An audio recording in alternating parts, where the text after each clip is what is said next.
Hey, I'm gonna go on an art history rant and you're here for it or you're not, so let's go. Just got this shirt, thanks.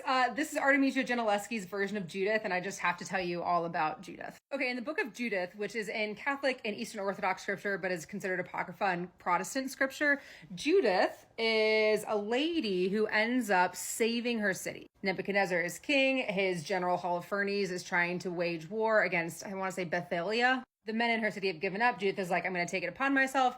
I'm going to go seduce Holofernes, this general. And then she does. And then when he gets drunk off of wine, she beheads him.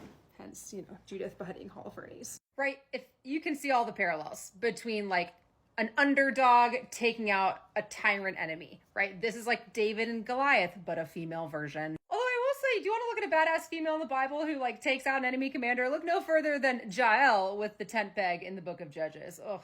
Anyway, this as an art piece is what I want to talk about. Judith is such a unique motif that is found in European art, really from the Middle Ages, honestly, to the modern day, because she represents so many things. Gender identity, gender roles, power dynamics, all of it. So as with all things, artists are trying to figure out ways to portray Judith that maybe fit in with the times. Is she going to be this icon of female rage, female empowerment? Is she going to have agency, or is she going to be like this seductress? In the Renaissance, God bless them, they were just trying to figure out some art.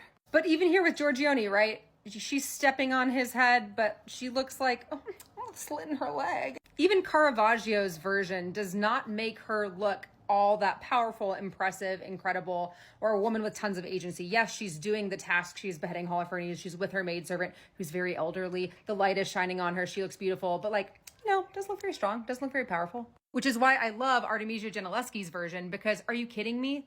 She's doing all of the action. She is so powerful. She's so strong. She has rippled arms. Like, this is a woman. This is the female rage in a great way. We get into power dynamics. So this was commissioned by the Medici family. This is by Cranach the Elder.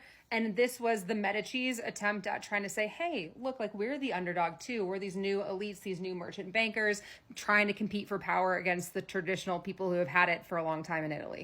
The death of the old ways, the new us. So Artemisia's is my second favorite version of Judith, and I want to show you my first and my third favorite. Look, while Klimt is painting her as a seductress, the fact, oh my God, seeing this in person is unreal. And just like, this was painted by a male. This was painted by a male. What are we looking at? We are looking at Judith. We are not looking at this guy. She's holding his head. We're not looking at it. We're looking at that gaze we love. Also, Kinde Wiley can do literally no wrong. A black woman holding the head of a white woman, talking about power dynamics. Anyway, art's the best, and I'm gonna go see this in person this summer when I go to the Uffizi, so can't wait.